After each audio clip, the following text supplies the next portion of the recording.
Hola, soy Mónica Pinzón, la Community Manager de Manifiesta, y les quiero dar la bienvenida a un nuevo capítulo de Juntanzas, un espacio de Manifiesta para cuestionar en manada todo aquello que nos ha hecho normalizar el patriarcado.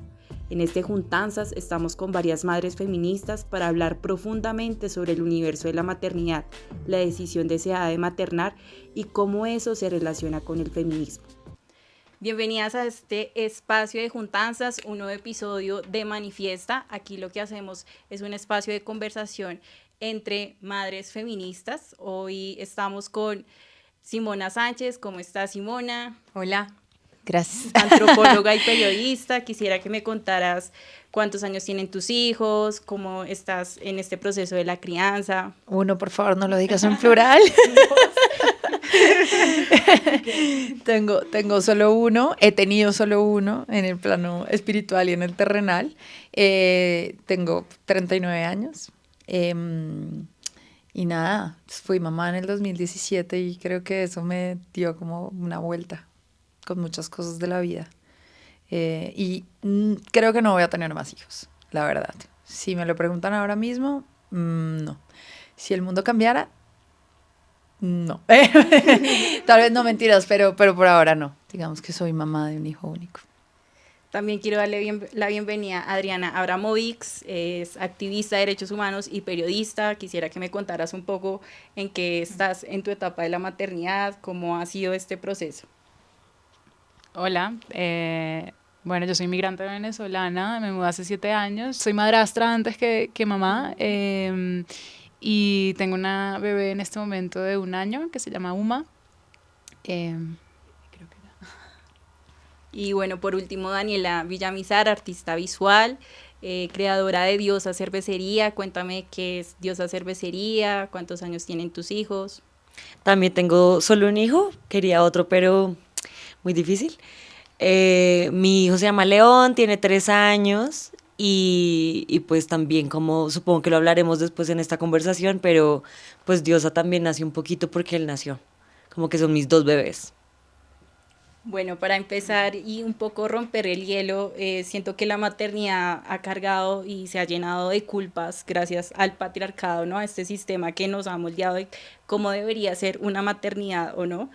Y quisiera saber qué culpas quisieran patear en este momento, que ustedes dicen, ya no quiero sentirme culpable por esto. Pues yo me siento muy culpable por querer existir por fuera de León. Me siento muy culpable cuando quiero estar sola y creo que una de las culpas más grandes que me persigue, con la que todavía estoy trabajando y tratando como de sanar, porque un poquito siento que tener hijos es sanar cosas que uno nunca vio de niño. A mí me cuesta mucho jugar, mucho. Y a veces digo, ¿será que me cuesta jugar porque estoy tan cansada del cuidado que no tengo energía para jugar? ¿O porque no puedo conectarme con esa energía juguetona que tenía de niña? No lo sé, pero pues sí es una culpa que me persigue porque yo veo a todos los papás en todas partes como divirtiéndose al máximo y mi hijo es muy divertido y cuando quiere jugar conmigo y el juego empieza a ser muy placentero, yo lo cambio, soy como, bueno, a lavarnos los dientes ya. Entonces siento que sí, como que de pronto viene de esos dos lados de tener el cuidado exclusivo que a uno lo agota demasiado y luego la energía no queda para jugar y pues me da mucha culpa eso, como no poder hacerlo. Bueno, yo creo que mi culpa viene del mismo privilegio y es que a mí me dio muy duro aceptar que quería tener una niñera en la casa. Porque sentía que esa era mi responsabilidad absoluta, estar al cuidado 24/7 como de mi bebé y cambiarle los pañales y no como que encargarme en entereza como de Uma. Y cuando empezó como el tema de gatear y ahora empezar a caminar y agarrar todo y metérselo toda la boca, y yo tengo trabajos tiempo completo, tengo freelance que me encantan y que son también como mi pasión de vida, me vi confrontada como que uno no puede hacer 2 trabajos al mismo tiempo y, y como que ahí tomé la decisión de tener una niñera y me costaba mucho también porque sé que hay mujeres que trabajan mucho más duro que yo y que no tienen esa posibilidad, pero igual me daba muy duro, como que yo me burlaba de esas mujeres que tenían enfermeras desde que nacía el bebé y dormían la enfermera con el bebé. Yo no, nunca voy a ser ese tipo de mamá. Y bueno, todavía no lo soy, pero sí tengo una niñera que agradezco, pero me da una culpa horrible, todavía me da culpa como el tema niñera. Incluso para poder estar acá, pues la bebé está ahorita con la niñera, que afortunadamente es alguien como súper amorosa, pero látigo total como de sentir que no puedo yo como con tener un bebé y tener mi vida como, entre comillas, era antes o con las cosas que hacía antes. Yo quería como entrar a preguntar algo de eso, pero es un látigo como social, como de vivir también en un país en donde no todo el mundo tiene ese privilegio y tú sentir como que... O sea, también fue poner las cosas sobre la mesa, entonces literal de mi sueldo yo lo parto en dos y la mitad literal es para la niñera y la otra mitad es para mí. Es como sentir que yo no quiero dejar de trabajar porque la dependencia económica fue algo que se planteó al principio, como que nació Uma y... Claro, primeros 4 meses de licencia de maternidad, luego hablaremos de los 10 días del papá, pero los 4 meses de la mamá, uno ahí también tiene el momento como de establecer ese vínculo, ese apego con el bebé y ya luego se acaba y uno vuelve al ruedo un poco con toda, sin anestesia, como bueno, se acabaron los 4 meses y volví a trabajar en el lugar en donde estaba trabajando antes, que igual muy de derechos humanos, muy progresista y todo, pero igual una carga laboral muy inmensa. Entonces fue como, ¿será que entonces me toca renunciar a mi trabajo que tanto me gusta? Y ahí fue como, no, pues me toca dividir mi sueldo y entonces destinarlo también con un sueldo digno a una persona que pueda ayudarme a cuidar a Uma y que sea un trabajo también para esta persona, pero fue muy duro para mí aceptarlo, porque sentía que desde el principio y hasta el final como que todo lo que tiene que ver con el desarrollo y con el crecimiento, sobre todo en ese primer año de vida, era como totalmente la responsabilidad como de la mamá y el papá y no como de terceros. Y solo una cosa, y es que es volver a trabajar, pero no es como que uno no estuviera trabajando mientras, ¿no? Total. Como esa vuelta al trabajo es como, No, y la gente que cree que eran vacaciones y que... No, es pues, doble trabajo. total. Exacto. Yo tengo una carrera de culpas. Pero cada vez me voy dando cuenta, ¿no? De más. Como que creo que a medida que mi hijo también va creciendo, como que empiezo yo a tener más tiempo de ciertas cosas que van en automático de la maternidad, con las que no estoy de acuerdo, pero que estoy ahí metida y me generan culpa y estoy en un estado de contradicción. Y creo que eso me lo ha dado también el hecho de que la hora esté un poquito más grande, pues porque ya tiene 5 años. Pero digamos que la primera culpa creo que es una culpa como estructural o social de no darle una familia nuclear, por ejemplo, ¿no? Que eso es una culpa finalmente impuesta por la sociedad, ¿no? Papá, mamá, hijo, todos en la casa, felices, así uno no se haya criado de esa forma, uno creció con esa información alrededor y ve también muchas familias así. Entonces esa primera gran culpa fue, y que es muy loco porque uno empieza a sentirse responsable, como yo no te di una familia nuclear, y es como, ¿en qué momento yo me puse esa culpa a mí misma, ¿no? Pues frente a la situación que yo viví, de lo que no voy a hablar acá, pero sí un poco como que ha sido una culpa que he tenido que tramitar mucho tiempo y por muchos momentos, sobre todo en los momentos en donde estoy agotada, donde estoy, digamos que yo tengo toda la custodia, su papá lo ve a veces está más, otras veces eso varía, como le pasa a muchas mamás que están en la misma situación, pero digamos que cuando estoy muy agotada y digo en qué momento yo soy el universo de este man, digo, claro, soy la culpable por no haber, porque además en los juzgados de familia dicen, es que eso fue lo que usted escogió, mamá, siempre es como la respuesta. Entonces esa es la primera gran culpa como de no haberle dado lo que la sociedad pretendía que yo tenía que haberle dado a un niño. La otra culpa es como sentirme que mi vida no es ser madre. Y es como con lo que peleo todos los días. Yo es como, ese es un rol mío. Y yo lo hablo con él, que es un poco lo más complejo, ya un poquito más grande, pero es como, yo no soy solo su mamá y no voy a ser solo su mamá. Y él me va a tener toda la vida, pero yo quiero hacer más cosas. Incluso a veces no quiero hacer nada, incluso no ser su mamá. Y eso también es una culpa muy grande, porque también nos han dicho que ser mamá es ser una mamá abnegada, dedicada 100% en la crianza, en la conexión, que yo creo que además esa conexión no es natural. Yo tuve a mi hijo por cesárea y la primera gran culpa fue no le di un parto natural. Mi hijo llegó por cesárea. Entonces es como, ¿de qué manera conecto con este man que salió de mi cuerpo, pero yo no me di cuenta cuando salió porque me lo sacaron y luego me lo entregaron y yo me acuerdo que después decía, ¿será que me entregaron el que era? Pero sí, me entregaron el que era, pero empieza a generarse un vínculo muy bizarro porque las mamás que lo tuvieron por cesárea seguramente lo pueden entender o seguramente las que no han lactado, yo sí lacté, pero como que hay una conexión diferente. Y ahí hay una gran culpa y es como, no fui esa mamá que le dio un parto de cierta manera y que estuvo dedicada a él y que tenía todo el dinero para también estar ahí y que vivía feliz y contenta. Yo lloré toda mi lactancia, gran culpa. Le estoy pasando las lágrimas en la leche y era como, no puede ser. Y ahora este man va a estar triste toda su vida, pero tenía que alimentarlo, pero yo no podía dejar de llorar. Entonces era culpa por estar triste, o por tener rabia, o por sentirme frustrada de no saber cómo criarlo, o estar agotada. Entonces tengo un check de culpas que ya las puedo hablar y digo, bueno, pues de eso estamos hechas. Seguro las mamás de antaño también las tenían, solo que no se las decían.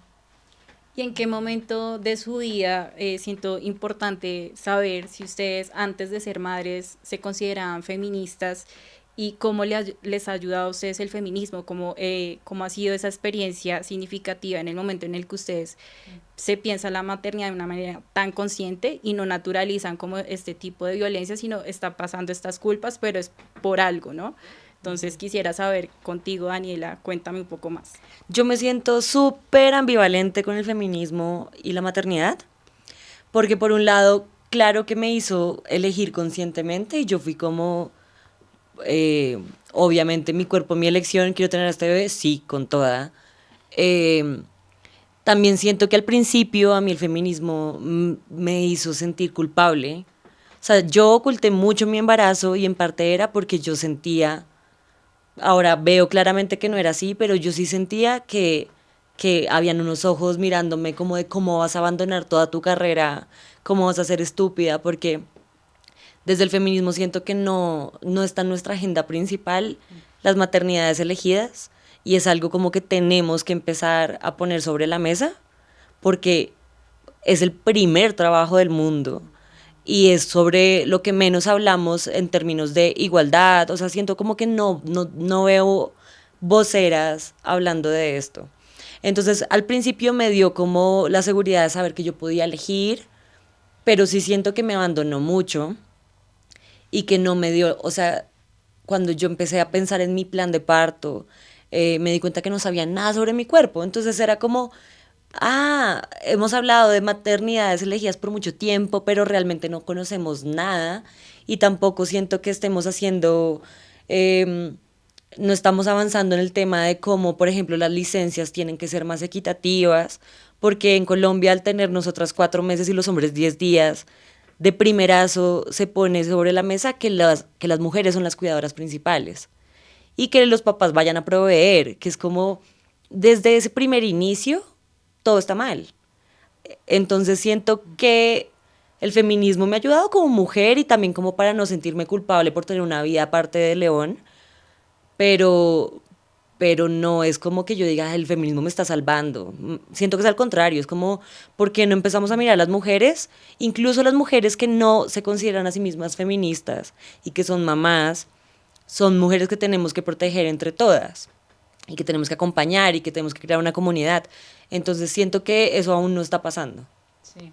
Y con Dani siempre hablamos como de esa consigna tan importante del feminismo, como de mi cuerpo, mi decisión, pero realmente maternal es entregar también el cuerpo y las mujeres que ya decidimos entonces ser madres, ese es como el gran debate silenciado dentro del feminismo y es como acompañamos a todas estas madres que están poniendo el cuerpo y que decidieron y eligieron ponerlo, ¿no? Entonces, y cuando digo poner el cuerpo es porque ahí sí que yo nunca lo había sentido tan literal, o sea, parir es una experiencia de vida o muerte, estás poniendo el cuerpo, la carne, literal, puedes morir en un parto, luego en la lactancia, eso para mí fue traumática y todavía la vivo, es decir, yo todavía estoy amamantando a mi bebé y ha sido durísimo y ha sido un acto en el que yo digo como hasta qué punto esta vaina es un sacrificio, hasta qué punto es lo mejor para el bebé, hasta qué punto es un mandato social también, como de qué pasa entonces si no cumplo con esto que consideraba tan importante. Yo también terminé en una cesárea y era de las que quería parto en casa. Entonces siento también como que el tema y esa culpa la estoy sacando un poco ahora como de yo hasta sentía que le estaba fallando a la dula que llegó tarde al parto, ¿no? Como que nunca llegó y yo ahí en mi mente pariendo y sintiendo que no la estaba logrando y dándome duro como hasta por la dula, sintiendo que estaba como fallándole hasta al bebé, a todo el mundo. Uno siente literal en ese momento que está poniendo el cuerpo que que si uno no se entrega, es muy difícil. Y volviendo como al debate feminista, siento yo que al feminismo también le falta acompañar, sí, más a las madres, ponerlas más también en los debates sobre cómo podemos cuidar y maternar en una sociedad, y cómo podemos cuidar más a esas madres que necesitan tanto apoyo como de esa tribu, y pues esa tribu es muchas veces esa manada con la que nos sentimos tan identificadas en las marchas, y todas esas mujeres que admiramos muchísimo, pero que de pronto con la maternidad es como, uy, decidieron esto y es algo totalmente distinto, y no, somos las mismas luchando por lo mismo, pero estamos como viviendo y atravesando otros procesos que también son importantes, son duros, sí.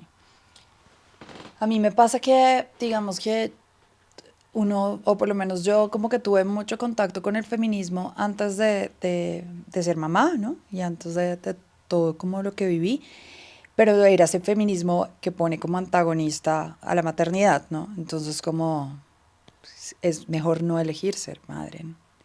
Y es un feminismo, claro, el derecho del cuerpo, el aborto, como una negación de la maternidad, que no debería ser así, porque decidir sobre el cuerpo es decidir tenerlo o no tenerlo, y tenemos que tener como libertad sobre eso. Y ese feminismo nunca me hablaba de las maternidades y nunca me habló, ¿sí? Desde el feminismo, digamos, teórico, denso, complejo, hasta el feminismo pop, ¿no? Hasta, y lo que llegaba desde todos los lados.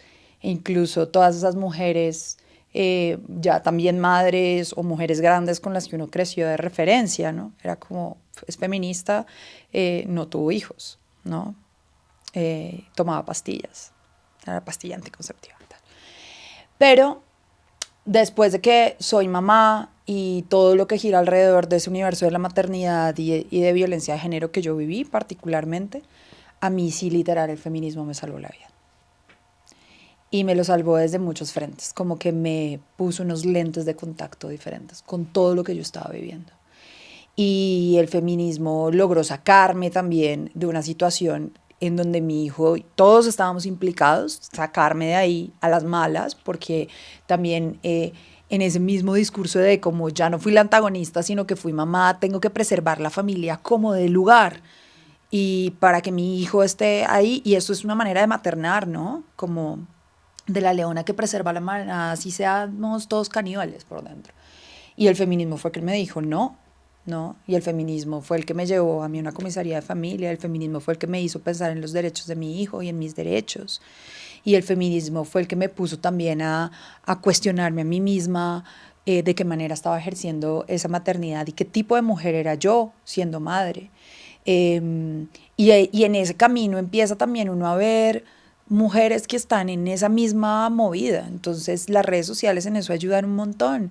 Entonces, no sé, llegué a una Esther, pues como muy tesa, escribiendo desde la antropología, y a un montón de mujeres en España, pero en América Latina, sobre maternidades feministas, y la mala mamá también, la mala madre por un lado, y la mamá María Fernanda que hace podcast, y entonces empecé a entender como, wow, somos varias, y claro, no somos tan grandes como las movilizaciones feministas de aquellas que deciden no, pero también es nuestra responsabilidad como madres generar eso, ¿no? Ese activismo que claro, es muy duro porque trabajamos, maternamos y aparte somos feministas, es como 3 trabajos, porque es un activismo también fuerte, que desgasta emocionalmente, porque finalmente en la práctica estamos todo el tiempo cuestionándonos eso que pasa, y psicológicamente es muy pesado, ¿no? Sería más fácil ser una mamá que no se cuestiona nada de eso y va como por la autopista. Pero sí siento que también es la responsabilidad que de pronto nos tocó a esta generación de madres y a esa generación de hijos también, ¿no? Que están creciendo con otro tipo de maternidades y de padres, por lo tanto, y de tribus, ¿sí? Porque uno también cuestiona a la gente que tiene alrededor de por qué no hay tribu para un hijo, ¿no? Y eso es el feminismo. Yo solo entendí que un niño o una niña necesitaba de tribu gracias al feminismo. Era, pero ¿por qué estoy tan agotada? Claro, porque no tengo ayuda. ¿Y cómo busco la ayuda? No, me toca pagarla, pero para eso tengo que trabajar más. No, resulta ser que la ayuda no es una ayuda solo paga. Es de verdad gente que pone el cuerpo de otra manera para criar un ser humano. Y todo eso a mí sí me lo ha dado el feminismo, con el que estoy profundamente agradecida y al que cuestiono todo el tiempo también, ¿no? Pues porque no hay ni un buen feminismo de maternidades. Nos lo estamos también un poco como inventando, y socialmente además estamos hablando desde un país tercer mundo, o sea, estamos en el tercer mundo, es Colombia, pues es otra realidad. No es lo mismo una mamá feminista en Alemania que tiene 2 años o 4 de licencia de maternidad, ¿no? A nosotras. Entonces también tiene un contexto social muy fuerte y, y bueno, y si no fuera por el feminismo seguramente no estaríamos sentadas acá tampoco hablando de esto. Además, yo siento con la experiencia que ustedes me cuentan, cada una vive su maternidad de una manera única, diversa, y como comprender que la maternidad no es perfecta o no es solo una sola, ¿no? Como tú hablabas sobre este concepto que las madres feministas dicen, es que somos malas madres, porque cada una vive de una forma diferente su maternidad. Y quisiera como tocar el tema que tú hablabas también como en esta práctica de amamantar, en el momento en el que el cuerpo ya está ahí, ¿no? En el momento del parto, ¿cómo fue esa experiencia real? Porque si bien sus hijos y hijas tienen esas primeras etapas de la maternidad, ¿no? Del 1 hasta los 5 años. Bueno. Pues para mí fue un momento muy oscuro, como que yo sentía que había mucho dolor físico y emocional, y como que sentía que era como un círculo vicioso. Para mí fue muy duro. Yo sentía que como que de haber tenido un embarazo muy idílico, no tuve ningún síntoma, me sentía más activa, más creativa, activo un montón de procesos. Entonces yo asumía que mi parto iba a ser así, que todo lo que iba a seguir iba a ser como mi embarazo, y no, fue una mierda. O sea, fue durísimo, fue muy oscuro. Como que yo sentía que todas las soluciones que yo trataba de darle a mis problemas como que me traían más dolor. Como que era, no sé, te duele la lactancia, ponte una pezonera, y luego y que no, el bebé no va a agarrar luego bien tu teta otra vez, y era, no, mierda. O, no sé, todo era como que todas las soluciones eran como realmente más problemáticas, entonces era como bancarme el dolor como lo estaba viviendo, entonces era muy carnal, como muy doloroso. Y también como que me pasó mucho desencuentros con familiares, como que yo juraba que, no sé, iba a querer tener a mi mamá, pero no a mi suegra, no al revés, era como mi mamá me parecía la más intromisiva, como que esas que apareció en el hospital cuando uno quería que llegara, o que luego quería estar ahí todo el tiempo, y uno lo que quería era como ir sanando, y eso fue también como un proceso. Y bueno, siento como que el posparto, luego como que lo entendí más que como una depresión posparto, es más como una dosis muy sincera como de realidad, ¿no? Como estamos más expuestos que nunca, pasamos como de el tema metafísico, como de 1 a 2, entonces todo literal queda como muy, muy abierto, muy expuesto, y siento que en realidad es algo que atravesamos todas, y apenas estamos como entendiéndolo, pero siento que energéticamente fue muy, muy pesado. Como que el posparto fue durísimo, y siento que es algo que yo no sé, es muy extendido, yo no sé si eso acabe. O sea, es como que uno lo aprende a llevar, uno aprende a hacerse su propia medicina y al cuerpo como ir sanando, pero no siento que sea algo como de... Sí, como no vino ninguna solución mágica como a sanar como esa herida abierta en el cuerpo. Sí, estoy de acuerdo que es un trabajo como que nunca acaba. O sea, León ya tiene 3 años y yo todas las noches todavía duermo mal. El cerebro mío cambió radicalmente, o sea, mi capacidad de concentración es mínima. Pero yo tuve un parto demasiado increíble. Nunca nadie a mí me había contado que el parto podía ser tan placentero. Yo tuve un parto increíble. A mí nunca me había nadie dicho que podía ser otra cosa más allá del dolor. Y para mí, en cambio, fue como un entendimiento de las mujeres muy místico, y me conecté mucho con lo poderosas que somos, lo increíbles que somos. Pero yo tuve una experiencia posparto muy horrible porque mi hijo nació con coartación aórtica, un problema que no se puede detectar en el embarazo. Entonces lo operaron a corazón abierto cuando tenía 5 días de nacido. Por lo tanto, yo no tuve como toda esta experiencia de conexión de la que tú hablabas ahorita tampoco, por más que tuve un parto natural, como que o sea, maternidades hay como hay gente, entonces a todas nos toca un viaje muy distinto. Y por más que, digamos, mi parto haya sido así de increíble, siento que me dio fuerza para después estar como un mes pasándola muy mal porque mi hijo estaba en la UCI. Entonces, como que, no sé, yo siento que la maternidad, sobre todo, este gran cliché que nos dicen de que las mamás son muy fuertes y que lo estamos cogiendo para mal, para hacerlas pasar por más cosas, tiene algo de realidad, y es que las mamás somos muy fuertes. O sea, es impresionante como lo que nuestro cuerpo atraviesa después, esa soledad, esa lluvia de hormonas que nadie lo puede entender a uno, pero uno está firme y está tranquilo y sin dormir está para darle al bebé como lo que necesita o no, porque también, digamos, yo tengo amigas que tuvieron una depresión postparto muy densa, que querían matar al bebé, y da mucha pena hablar de eso, pero también hay momentos en donde uno es como, ¿qué hago con esto? ¿Quién eres? No te conozco, a pesar de que llevas dentro de mí un muy buen rato, eres otra persona y ahora tengo que hacerme cargo de ti. Mejor dicho, siento que es como un viaje muy personal, pero colectivo, si eso tiene algo de sentido, pero a todas nos toca distinto, y el cuerpo sí es el que tiene que atravesar por eso siempre. O sea, hasta hoy día, yo no sé si tú con tu bebé de 5 años todavía no sientes que, todos los días remando con el cuerpo, como que hay mil Sí, cosas. sí, sí, sí, por eso el agotamiento es como un acumulado, no como que se va yendo, sino como que cada vez es como que se va acumulando y como yo creo que por eso las mamás que ya llevan muchísimos años, yo no sé cómo hacen las que tienen 2, 3, no tengo ni idea, tocaría preguntarles, pero pues digo como debe ser también muy complejo o ya muchos de esos niños se crían entre ellos, entonces como que también empiezan a soltar, ¿no? Porque creo que cuando es solo uno se carga de muchas cosas y se vuelve todo muy trascendental porque es la única experiencia. Entonces también uno como que se muerde la cola, pero ya cuando los que tienen 2, 3, como que dicen, bueno, pues es que así estamos sobre este mundo y esto, mejor dicho, llevamos millones de años en estas, así que todos nos vamos criando y no hay que volverlo tan trascendental. Pero eso que dices como de eso tan personal que se vuelve colectivo, es como lo local que se vuelve tan global. Yo le hago una analogía con la música, ¿no? Esas canciones que son tan locales que se vuelven globales porque te sientes reflejado en que eso que es tan único también lo vives.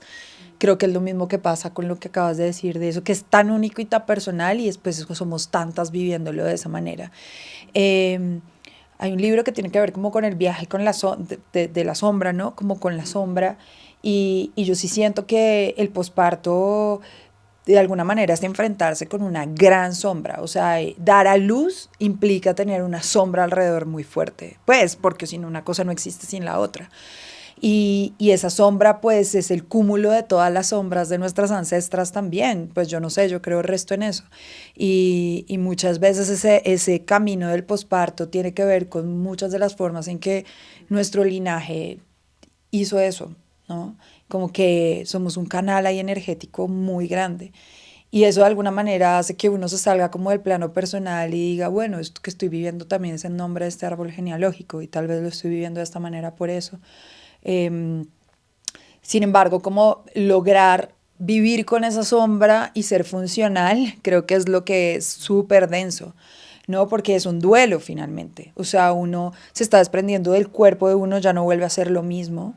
Alguien se está yendo del cuerpo de uno, o sea, es una muerte la que está pasando ahí, ¿no? De alguna manera, como eras dos y luego te vuelves nuevamente uno, y eso es un duelo, y los duelos hay que vivirlos y hay que llorarlos y hay que atravesarlos, pero resulta ser que no tenemos tiempo porque ya tenemos que estar amamantando a las 2 horas.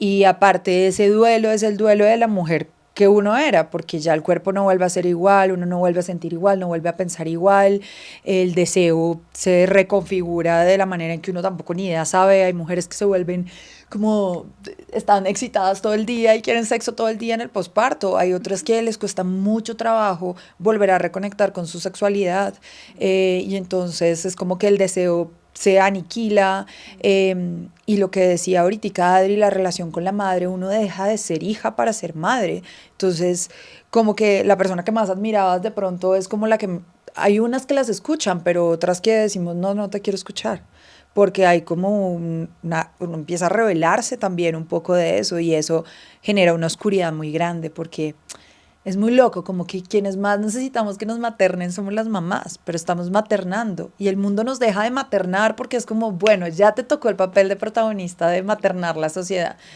Y entonces esa niña que no sabe qué hacer con ese ser humano. A mí me pasaba eso, era como, ¿yo qué hago con este man?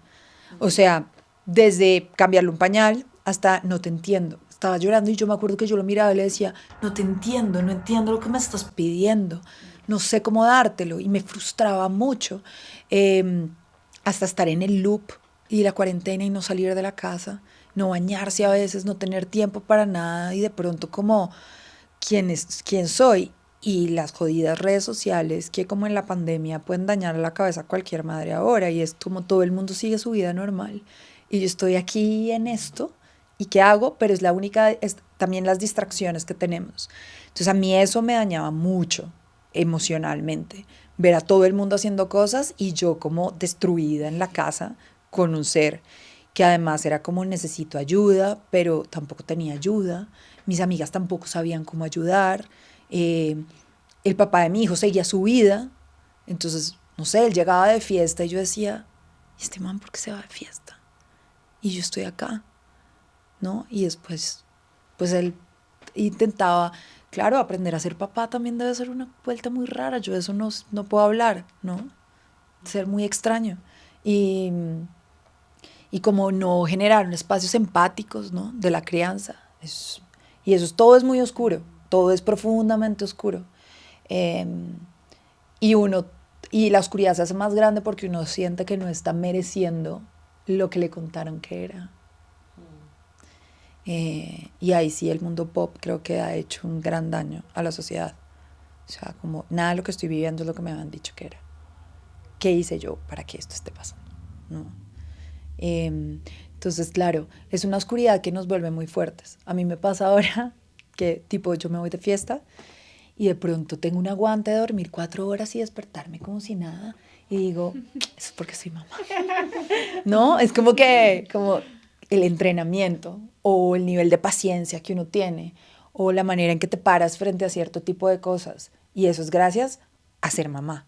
Entonces ya después dices, bueno, todo lo que pasé por allá estuvo re denso, pero también esa oscuridad hace que hoy tengamos una luz diferente y que no le tengamos miedo a muchas cosas también. Bueno, también quisiera saber un poco en relación a todo lo que ustedes me cuentan, ¿no? Cómo vivieron estas primeras etapas solas, pero siento que también es importante como ese acompañamiento y que muchas de ustedes estaban hablando sobre lo colectivo, ¿sí? Como esa crianza de lo colectivo, que es esto de la tribu y su importancia, ¿no? Un poco escuchándolas como que pensaba mucho en el momento en el que mi hermana estuvo en el posparto, ella tiene un hijo de 16 años, Juan Pablo, mi sobrino, y ha sido una experiencia muy enriquecedora también para mí como tía cuidadora y el reconocer también que ella no puede vivir esto sola, sino también desde el acompañamiento, cuidándole la dieta y la idea de no romantizar que las mujeres y madres todo lo pueden, ¿no? Y más en esta etapa del posparto, entonces quisiera saber cómo fue ese lugar de encontrarse desde lo colectivo, desde la tribu y el acompañamiento, si lo vivieron o no. Yo siento que esa tribu yo todavía la estoy creando muy activamente. O sea, yo ahora conozco a una mujer mamá y soy como, seamos mejores amigas, por Sí, favor. yo también. Y también viene, o sea, León nació 4 meses antes de la pandemia. Entonces, todo su primer año fue muy solitario. Yo también soy mamá soltera. Y ese primer año, pues para mí fue muy doloroso porque era la separación de mi pareja. Y pues justamente fue la maternidad la que me dio las herramientas para salir de esa relación. Porque yo era como, wow, este trabajo está siendo súper inequitativo, esta no es mi pareja ideal. O sea, y justamente como mujer feminista, esta no es mi pareja. Si un hombre no puede ser cuidador, ¿por qué decide ser papá? Que para mí eso siempre ha sido como, es el gran enigma de mi vida y habla de los referentes tan pobres que tenemos de paternidad, que es como a los papás les permitimos que su vida al día siguiente continúe como si nada. Mientras que si una mujer sale de fiesta siendo mamá con un bebé de, no sé, 6 meses, todos son como, ah, es una puta. O sea, o es como una mamá muy descuidada. Pero los hombres al día siguiente están, no todos, pero la gran mayoría, su vida al día siguiente es como si nada. Entonces yo tuve como un primer año muy, muy solitario también porque pensé que la crianza, desde este imaginario que tenía, la crianza era una pareja feliz que tenía un bebé feliz. Y después fue que descubrí como no, la crianza puede ser muchas cosas, la crianza es múltiple. Y después de eso fue que empecé a buscar a mi tribu. Todavía siento, o sea, yo siempre he creído que los bebés se crían en comunidad, pero estamos en ciudades que son muy aisladas. Es muy difícil criar en comunidad. La gente de mi edad no tiene tantos bebés todavía, o de mi gremio por lo menos. Y buscarla es muy difícil también porque los espacios no se dan, que es una de las cosas que yo más hablo con Adri y es como, a mí me parece imposible ir con mi hijo a un museo. O sea, si yo voy a un museo y no hay un cambiador de pañales, ese espacio no es para mí. Entonces, crear en comunidad se reduce a un parque infantil. Y es como si a las mamás solamente nos pertenecieran esos espacios. Y me parece que sí hace mucha falta crear espacios en donde las niñas quepan. O sea, es como si yo no puedo entrar a tomarme una cerveza con un bebé, eso solamente habla mal de nosotros como sociedad, no de que los papás no quepan en estos espacios, sino que es como porque los adultos no podemos estar al lado de niñas en cualquier situación. Entonces, siento que esa comunidad hay que buscársela. Y digamos con Adri trabajamos muy activamente como por buscar amigas mamás, eh, por buscar actividades que sean fuera de lo normado, en donde solamente se privilegie el tiempo de los niños, y es como más bien porque no hacemos cosas entre todos, que hayan espacios en donde quepamos todos. Sí. Y algo que también ha despertado la maternidad, por lo menos en mi caso, es que, bueno, yo no tenía amigas madres ni siquiera en el embarazo. O sea, yo siento que todas mis amigas era como la rareza, ¿no? Como, pues tengo 31 años y mi círculo de amistades tiene más o menos mi misma edad, y hoy en día como que esa edad de pronto ya es hasta muy joven para decidir ser madre. Entonces como que ninguna de mis amigas andaba en esa búsqueda, pero igual fue muy bonito porque no he sentido, y eso ha sido que como muy bello, que desde el principio se vincularon en la maternidad y en acompañarme, hacían turnos, jornadas, como que me pasaba que, claro, con lo mismo de la licencia de paternidad, mi compañero volvió a trabajar ahí mismo, estaba montando una tienda y tenía que volver, tenía que estar en la tienda, el que tiene tienda que la tienda, o sea, literal, el man se tenía que ir durante el día, y yo en plena cuarentena en la casa con un bebé recién nacido era como, esto no lo puedo vivir sola. Entonces venían mis amigas y se turnaban y decían, bueno, yo voy de 8 a 10, muchas tenían que trabajar, entonces venían como y tenían las reuniones desde mi casa. Y yo siento que tener como esa red de apoyo muy firme de amigas que no son madres, que no sabían cargar bebés, pero que aprendieron conmigo cómo era ese juego, fue muy bonito. Y siento que eso también me lo ha dado el feminismo. Y también identificar madres que están ahí para uno, así uno no las tenga en el radar de primerazo. Y me ha pasado con Simona, me ha pasado con Dani, y me pasó con una mujer muy bella que se llama Lucía Ibáñez, que ella, me acuerdo que cuando yo estaba embarazada me pidió el extractor de leche, yo ya lo había comprado antes de, y yo, o sea, que esta vaina se presta, bueno, yo se lo presté sin haberlo estrenado, y yo, nada, como que me quedé ahí con la sensación de que esta chica sabía usar un extractor.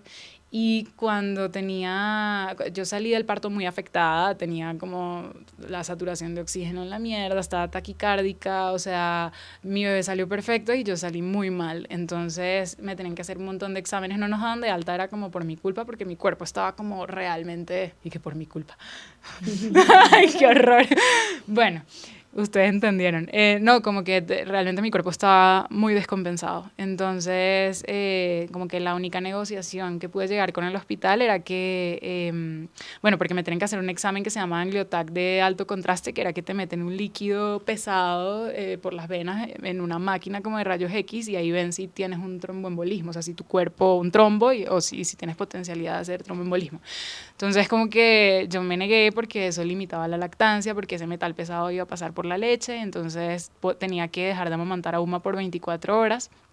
Y para mí era muy duro como en el cuarto día o menos, tercer día, como dejar de darle pecho, porque después de ese parto tan duro yo dije, nada, con la lactancia no importa que duela, por aquí es el camino como de reivindicación con el bebé, yo no sé qué estaba pensando. Y entonces como que tenía esta situación en donde no podía amamantar, no sabía bien qué hacer, y entonces en ese momento me acordé de que yo le había prestado a una chica el extractor y que ella seguro sabía cómo usarlo. Entonces como que la llamé y le pregunté que si ella podía venir a ayudarme al hospital a ver cómo podía yo extraerme leche para hacer un banco de leche que me permitiera hacerme el examen y durante esas 24 horas no darle fórmula a mi bebé, sino darle con una jeringuita o con lo que sea, como que mi propia leche. Y pues esta chica, sin conocerme prácticamente, como que no solamente se llegó hasta el hospital, me acompañó luego a hacerme los exámenes y en el momento en el que nos dimos cuenta que la leche que me había extraído había sido muy poca, ella de una amamantó a mi hija porque ella tenía una hija en ese momento de 7 meses y pasó la noche conmigo y ella con su bebé y ella amamantando a Uma y yo me acuerdo que ese día como que prendimos la chimenea, yo me senté al lado de ella, Uma como que tomaba de su seno y era, claro, era muy extraño, era mi primera semana siendo madre y como que de la nada hay otra mujer amamantando a mi bebé en la sala de la casa, pero fue tan hermoso como que yo igual la consentía, yo igual miraba a mi hija a los ojos, como que yo sentía que había una conexión súper fuerte entre todas y para mí fue como un acto de solidaridad muy profundo que tuvimos en ese momento y yo no sé si es que eso me lo dio el feminismo, pero sí puedo decir que eso me lo dieron las mujeres, ¿sabes? Como que esa conexión ahí de tribu, que ahí están, o sea, nosotros sabemos quiénes son. Qué bello eso. También era como lo que hacían antaño las nodrizas, ¿no? Estaba pensando ahora esas mujeres que ponían su cuerpo también como para en lo colectivo criar. Y ahora escuchando a Adri, pues claro, tú venías de procesos muy colectivos feministas que de alguna manera como que seguramente estaban ahí como abrazando todo. A mí me pasa un poco lo que contaba Dani y es que claro, de mis amigas muy pocas, poquísimas, habían sido mamás, ¿no? Cuando yo decidí ser madre. Yo fui madre a los 33 años. Digamos que yo ya hasta a los 31 decía, yo ya no voy a ser mamá, ¿no? Y de pronto a los 33 como que tomé esa decisión, porque tomé la decisión. Pero claro, a mi alrededor muy pocas habían sido mamás y de las más cercanas mías, una de mis mejores amigas, su hija, pues es 10 años mayor que mi hijo, ¿no? Entonces ella había pasado por eso hace muchísimo tiempo. Creo que fue de las que estuvo más pendiente de mí igual, ¿no? Como en todo el proceso. Pero muchas no eran madres y tampoco sabían, ¿no? Cómo estar, ¿no? Y cómo ayudar. Claramente yo sí no venía de procesos colectivos previos, ¿no? El trabajo que yo he trabajado toda mi vida de una manera un poco bastante esquizofrénica y el trabajo también a veces en lo que yo he hecho genera el común denominador es que somos personas muy solas, o sea que parecemos muy de colectivos pero en realidad como que hablamos para muchas personas pero en realidad estamos como muy solos, como en islas. Y mis mismas amigas también, pues, que son actrices o que trabajan en lo mismo que yo, pues todas están como en esos mundos. Entonces era como claro, yo entré en el universo de la maternidad y no tenía tribu alrededor. O sea, era muy raro. Incluso recuerdo como embarazada, mucha gente yendo de fiesta y yo no podía ir de fiesta o no podía ir a ciertos conciertos. También en la industria en la que yo me muevo no es tan común ser mamá, no hay espacios ni para madres ni para niñas, ¿no? Muchas cosas ocurren en la noche, festivales, hay alcohol, hay como... Entonces, pues claro, es como lo menos friendly del mundo para la maternidad. Entonces, y también pasa, que eso ya me di cuenta muchos años después, digo años porque tuve que pasar por bastante terapia para eso, que en los ciclos de la violencia, pues uno le aíslan su círculo vital, ¿no? Pues porque ahí es donde uno está más débil.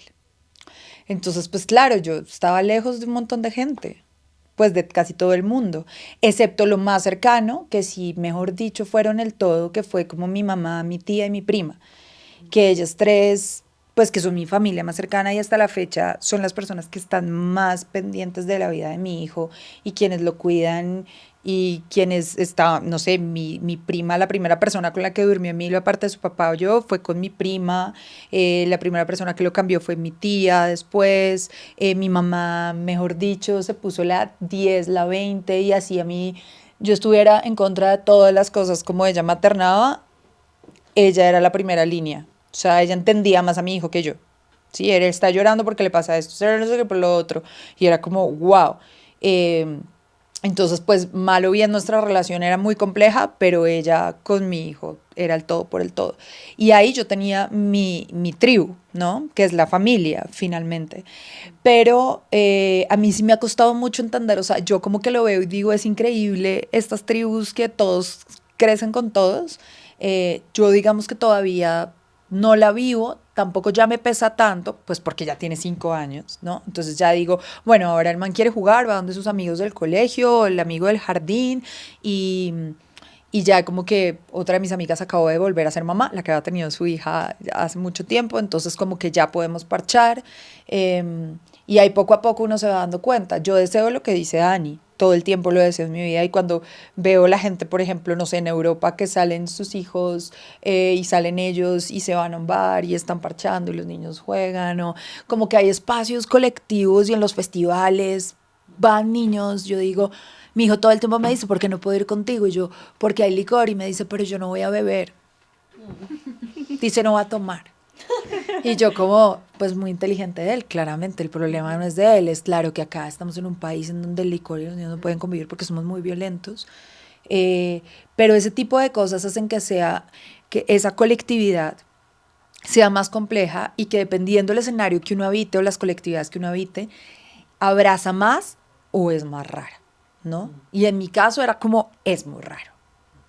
Yo hace poco trabajé de manera intensa 2 semanas y del equipo, solamente del equipo local, éramos 3 mamás. De resto, ninguna de las mujeres que trabajaba ahí era mamá. Y claramente todo era muy intenso laboralmente. Y yo tuve que, pues nada, mi hijo estuvo con su papá, mi primo, no sé qué, todo el mundo como bu, bu, bum, alrededor. Pero yo decía, claro, yo también trabajo en espacios en donde es muy complejo ser madre. Entonces eso hace que sea más difícil la colectividad. Bueno, ustedes me recuerdan un espacio que hace poco estuve, era en La Hoguera, era con la creciente feminista y Sana Acción y invitaron como a madres, pero no solamente a madres, sino a hijas y a mujeres que han hecho parte del cuidado de otras personas. Entonces es muy interesante esos espacios, ¿no? Porque empezamos como a problematizar, empezamos a desahogarnos un poco pues frente a esta maternidad que muchas veces por tiempo, por nuestra vida, porque somos mujeres trabajadoras y activistas alrededor de todo lo que implica la maternidad. Entonces, hubo muchas reflexiones frente a eso, entonces quisiera saber un poco, ustedes me hablaban también como que a veces se convierte como el parto y pues todo ese proceso como si fuera una historia de terror y que creo que es importante también reivindicar la maternidad y resignificarla porque también es un proceso, ¿sí? Y es un proceso difícil, pero también es muy bello. Entonces, quisiera preguntarles eso, cómo ha sido esa reivindicación de ustedes frente a la maternidad, de resignificarla con su propia experiencia y de acuerdo con eso también, cómo ha sido desde su profesión ese acto, como quiero maternar, pero también pensarse que es un acto político también. Sí, con toda. Yo justo este fin de semana estaba teniendo una conversación muy profunda con mi novio y la conclusión fue que yo llevo años inventándome la maternidad como si fuera algo que no existía antes y me pareció muy chistoso porque yo era como, o sea, hasta ahora me daba cuenta que llevaba como creyéndome la única mamá, la que había leído esto de manera muy intensa y después fue como, ay Dios, todo el mundo ha hecho esto, no soy la única. Y la reivindicación mía con la maternidad viene también de una sanación profunda con mi mamá, eh, con la que he tenido una relación muy problemática toda mi vida, y de repente criar es como maternarse a uno mismo de alguna manera. O sea, yo aprovecho cada berrinche de León para tener un berrinche yo también. Entonces, en ese proceso de criar, uno mira hacia arriba y cómo lo criaron a uno y uno entiende muchas cosas. Y es como, ah, con razón, cada vez que yo estoy llorando o que me siento triste, voy a comprar algo. Con razón me quiero distraer, es porque a mí me criaron así. Y no es como culpar a las madres anteriores, sino entender hasta estas eran las herramientas que tenían. O sea, esto era todo lo que tenían. Como que saber que uno es hijo de generaciones que nunca fueron a terapia, de generaciones además que vivieron mucha violencia, soledad, pobreza. Entonces, para mí ha sido como reconciliarme, uno, con mis antepasados y mis antepasadas, y entender que eso era lo mejor que nos pudieron dar. Obviamente, muchas veces uno es como, ¿por qué lo hicieron así? Pero también es como hacer las paces con que así fue y que somos generaciones que nos estamos sanando unas a otras y que nos va a tomar mucho tiempo, pero que al menos ahora estamos hablando de esto como de una crianza en donde validamos lo que nuestros hijos sienten y son individuos y no son solamente niños. Y también como admirar a muchísimas mujeres. Yo era un poquito como de esta corriente del feminismo que creía que la maternidad era perderse a sí mismo, y ahora veo a muchas mamás que han criado de las maneras que han podido y digo muchas duras, o sea, admiración profunda por la gente que ha pensado en estos temas, que quiere hablarlos, que sigue viviendo una vida a pesar de la soledad, a pesar de la falta de ayuda. Entonces como que esa ha sido mi gran reivindicación con las mujeres y la crianza. Daniela, tú me contabas al inicio que tú iniciaste Diosa Cervecería fue por tu crianza. Sí, casualmente, Porque se va a poder beber y tener niños. de hecho, Dani me hizo una cerveza sin alcohol. a Adri le hice una cerveza sin alcohol cuando estaba embarazada. Y también para mí fue como, pues es que yo amo la cerveza. Y era como, no puedo entrar a ningún lugar con León. Entonces, como que yo hice unos movimientos de micropolítica en mi cervecería y fue como poner un cambiador de pañales, tener un jardín, hago actividades con niños los sábados, como yo necesito que las mamás tengamos otros espacios más allá del parque infantil. Y también surgió porque yo necesitaba un lugar en el que pudiera trabajar. Y yo trabajaba antes como profe de colegio, en donde afortunadamente me dejaron llevar a León cuando era muy bebé, pero si no fuera como desde esa pujanza de poder ser mamá y trabajar al tiempo, que también entiendo que viene del privilegio de poder haberlo hecho, pero Diosa nació porque yo necesitaba hacer algo que me dejara a mí criar. Y es súper denso porque yo, pues al día de hoy, digamos, nunca he tenido una nana, no puedo pagarla, pero si no fuera porque León me puede acompañar al trabajo todos los días, yo no sé cómo haría. O sea, no sé cómo lo hacen miles de mujeres, sé que lo hacen, sé que muy a pesar de sí mismas o a pesar de otras, pero es muy duro que uno tenga como que forjarse una vida distinta para poder criar y no que la crianza se acople a nuestras maneras de vida. Entonces, sí, como que solamente hablo desde el lugar que conozco, que fue que me tuve que crear una empresa para poder llevarme a mi hijo todos los días, porque no tenía de otra. Wow. Ahorita estaba pensando con lo que hablabas, como de esa relación con las madres y las mamás que nos criaron o que venían. Y a mí me pasa algo muy loco y es que, claro, digamos que la maternar como un acto político para mí es diferente a la militancia maternal. Y voy a explicar esos dos conceptos. Porque yo fui hija de una madre excombatiente, exmilitante de un grupo político. Y cuando ella por una ley de amnistía sale y decide no militar más dentro de ese grupo político porque se entera que está embarazada, ella decide asumir la maternidad como una militancia. Entonces mi mamá se entregó en cuerpo y alma a ser mi mamá. Entonces mi mamá nunca se ha quejado de ser mi mamá porque para ella fue el todo por el todo. Porque ella dice que si ella no hubiera sido madre, tal vez ella no estaría viva, por ejemplo, ¿no? Estaría en otras condiciones. Entonces, mi mamá eligió ser mamá, y eligió ser mamá cabeza de hogar, en una negociación con mi papá, además. O sea, como esto no es como que el que abandonó, no, esto fue todo, es como una militancia maternal, que también es un acto político. pero en donde ella, claro, ella no tiene esas oscuridades con la maternidad porque para ella era como un grupo político. Sí, ella estaba apostando a que le estaba dando a alguien a la sociedad y ella todo lo que implicaba o trasnochar o trabajar o sacarme adelante, todo era un acto político. No, no de gratis, yo también soy como soy en muchas cosas, ¿no? Y me criaron de esa manera. Eso yo lo considero una militancia maternal que pareciera una militancia, una maternidad abnegada, pero no lo es desde un punto de vista porque hay un montón de elecciones, ¿no? Nadie le está diciendo que tiene que ser así, ¿sí? Fue totalmente libre para decidirlo, desde todos los puntos de vista. En cambio, pensarse la maternidad como un acto político, lo siento que siento que es muy diferente, porque de alguna manera es generar quiebres dentro de lo que es el discurso de la maternidad, ¿sí? O puntos de giro todo el tiempo, es cuestionarse la maternidad, es ir en contra de lo establecido, ¿sí? Y a mí, por ejemplo, me pasó eso, yo decía, mi mamá nunca se quejó de ser mamá y yo me quejo todo el tiempo. Y todo el mundo dirá, pero mucha privilegiada, pero es que hay gente que lo hace usted para que se queja. Y es como, pero no, pero ¿por qué por esto? Cuestiono la maternidad todo el tiempo y mira que son dos conceptos políticos totalmente diferentes. Que hacen que en algún momento de mi vida, claro, yo empiezo a darme cuenta que a veces hablo más de la maternidad, o sea, que la voz que yo he construido de mí misma en mi trabajo terminó siendo una voz que también habla de maternidad como un acto político.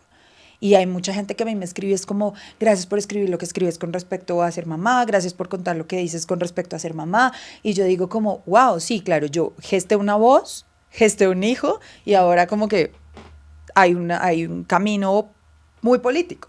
Y es una postura que no pertenece a ningún partido, ni siquiera feminista. Es como la manera en que yo lo vivo. Y que genera una fuerte contradicción con mi madre. O sea, tenemos unos encontrones durísimos, silenciosos incluso, alrededor de la maternidad. Entonces sí siento que lo importante es poder hablar de eso, ¿no? Y saber que finalmente son acciones muy contundentes que siembran la sociedad. O sea, somos las sociedades que somos gracias a la manera en que nos paternaron y maternaron y a las ausencias o a las presencias muy activas de quienes estaban a nuestro alrededor. Y solo en la medida en que eso vaya cambiando, seguramente vamos cambiando como sociedad. Entonces no sabemos cómo van a ser nuestros hijos de grandes con respecto a las madres que tuvieron. Y mi hijo me dice a veces, qué mala mamá eres, no lo estás haciendo bien, lavándole los dientes. Y mi respuesta siempre ha sido como, pues yo estoy aprendiendo a ser mamá y tú también estás aprendiendo a ser hijo. O yo te digo qué mal hijo eres. Y como que me mira y yo digo, yo no sé qué va a hacer de este man en 20 años que diga, como tú, ¿por qué me decías esas cosas? Y todos necesitamos terapia y todos vamos a necesitar. Ojalá colectiva. Pero sí siento que pues acá nuestras acciones femeninas o feministas, sin duda alguna en lo que sea, sí van a ser acciones políticas. Pues yo no sé si, es decir, siento que, y un poco a mi pesar, terminé como con una familia un poco estándar, como mamá, papá, hijos, porque yo siempre me soñaba una familia mucho más diversa y creo que mi activismo va en construir eso como muy a mi manera. Yo viví, antes de vivir con mi pareja, vivía con amigas y nosotras sí queríamos maternar, pero entre nosotras. Era como, bueno, compremos este apartamento en el que ya tenemos 5 años y tengamos un hijo entre las 3. O sea, como que lo decíamos un poco en juego y un poco en serio, como que sentíamos que eso era posible. Y cuando empiezo a salir con mi pareja actual y como que toda esta traga maluca, como que uno dice, me voy a vivir con un hombre, todas con un hombre, o sea, no. Como que nadie lo podía creer, yo tampoco, era la primera vez que en efecto vivía con un hombre. Todas veíamos que con uno, porque mínimo 2, pero bueno, 1. Y entonces ahí empiezo como, entonces mi pareja, desde que empecé a salir con él, pues él tiene una hija desde antes de nosotros conocernos. Lele, su hija, ya tenía 3 años. Entonces, pues afortunadamente Ricardo es un papá y yo creo que yo no hubiese decidido este camino si no hubiese sido como a plena conciencia de que él ya era un gran papá. O sea, ya yo pude tener una muestra como de su paternidad antes. Ojalá todos tuviésemos esa posibilidad, pero ya yo sabía cómo la ejercía activamente. Entonces, como tiene que ser, y entonces nada, como que desde el principio, o sea, prácticamente a la semana, él como que, bueno, ya voy a estar con Leticia, ¿no? Es mi tiempo. La quieres conocer y yo, pues, tienes que hablar primero con la mamá y preguntarle si para ella todo bien, que la persona con la que estás apenas empezando a conocer, como que también conozca y se involucre con tu hija. Entonces también fue muy lindo porque desde muy el principio tuvimos en cuenta a todas las personas que hacían parte de la familia. Entonces se conversó con la mamá dijo que confiaba como en el criterio de su expareja y del papá, sí, como el papá de su hija y que lo que él considerara. Entonces también como que ese voto de confianza inicial, como que de, ok, estamos haciendo las cosas bien, supongo, hizo que también hubiese como una sensación de que todos estamos sumándonos y no ver como desde la carencia del amor. Entonces, como que desde el principio pude vincularme muy activamente en ese proceso como de criar a otra persona y que todo el mundo me decía como que hasta que no tengas tu propio hijo no vas a sentir lo que es el amor y que es puro bullshit porque en verdad eso es desconocer como la inmensidad de los vínculos y del amor, que es algo súper expansivo y que uno puede sentir por muchas personas y de maneras muy intensas y yo siento que eso pasa también con el cuidado hacia otros niños, ¿no? Y eso me pasó con Lele y era como la belleza de cuidar, de consentir, de educar en algunas cosas, de aprender en otras, de, ¿no? Como de acoger el sentimiento, de sentir cuando ella también me tenía rabia porque no era su mamá, ¿sabes? Como que entender todas esas cosas que fueron un procesazo, llevar también esas batallas a otros ámbitos, o sea, me acuerdo que en el colegio de ella hacen una vaina que se llama que el Día de la Familia, donde solo va la mamá, el papá y los hijos. Y entonces, claro, el primer día de la familia iban a ir ellos.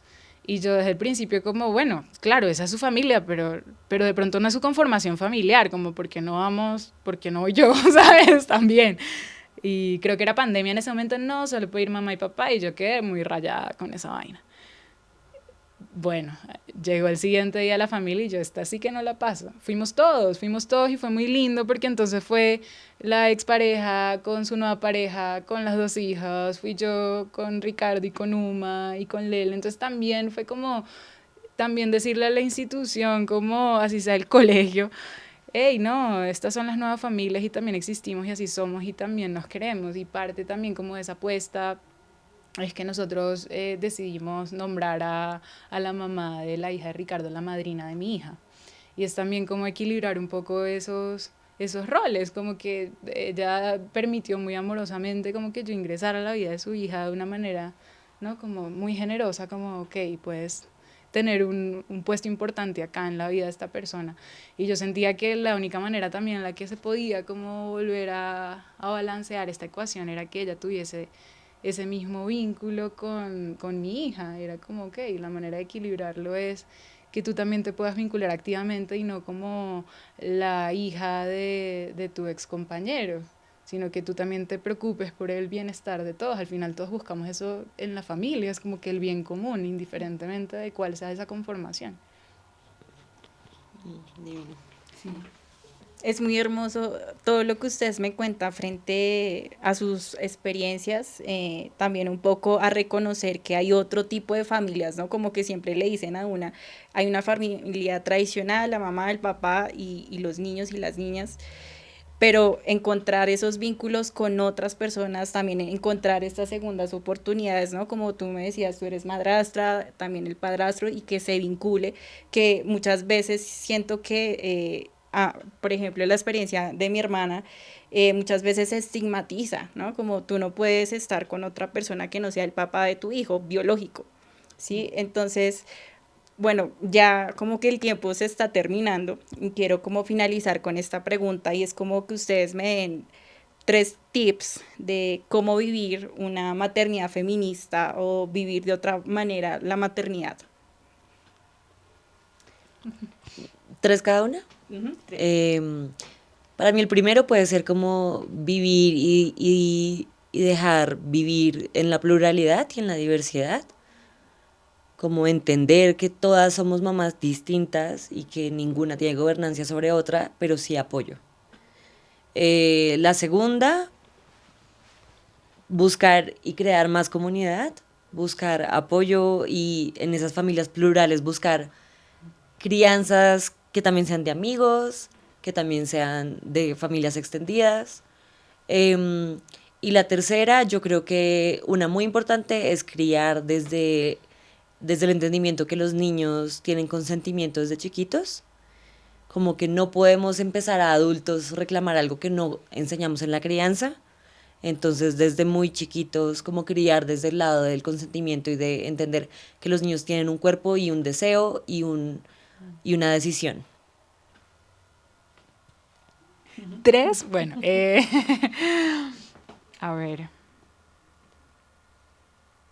Pues para mí el tema, en serio, de madrastra me atraviesa un montón, entonces yo sí siento que reivindicar también el papel de las madrastras es importantísimo, porque también nunca tenemos voz y voto.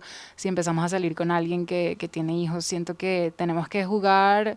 Uno no entra a un partido de fútbol teniendo menos condiciones como para el juego limpio y equitativo. Uno entra con las mismas condiciones, o si no, ¿para qué vas a jugar? Es como que, ok, vamos a hablar de tiempos, es también tu tiempo, es también tu espacio, y es chévere que desde el principio pues todos tengamos voz ahí. Entonces para mí como que en estas familias en donde hoy en día pues una única es normal, la gente se divorcia, se vuelve a juntar, entonces también como que todas las personas puedan como tener una opinión sobre los tiempos, sobre el cuidado, sobre las formas, como que es importantísimo para estar alineados y para poder como que dar unos mensajes a nuestros hijos.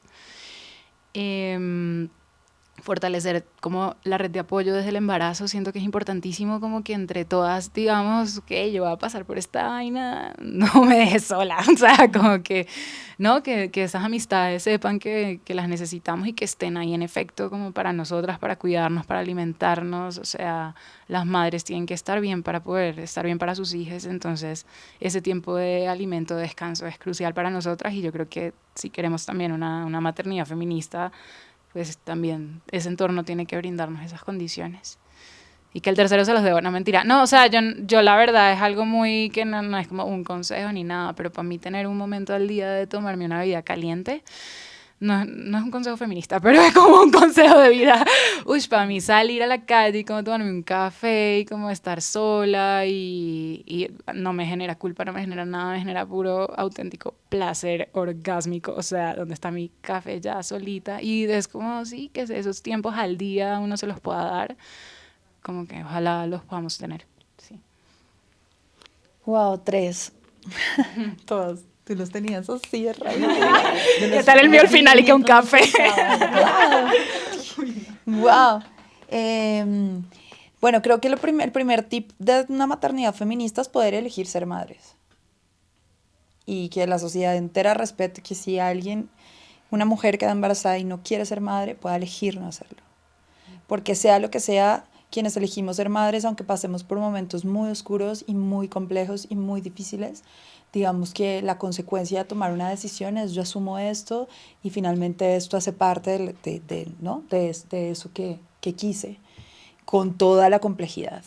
Y creo que ahí radica eso que acaba de decir Adri, que para que un niño esté bien, una mamá tiene que estar bien. Y el principio para que una mamá esté bien es que haya podido elegir serlo. Entonces creo que ese es el primer tip, que entiendo que existen muchas mamás en contra del aborto. Seguramente tienen muchas razones para hacerlo, donde yo no me voy a meter, como lo que tú dices, cada mujer es diferente y no me voy a meter. Sobre todo en estas conversaciones entre mujeres, ¿no? Donde los hombres no deciden sobre nuestros cuerpos. Pero sí siento que eso es el primer gran tip, ¿no? Ser madre por elección.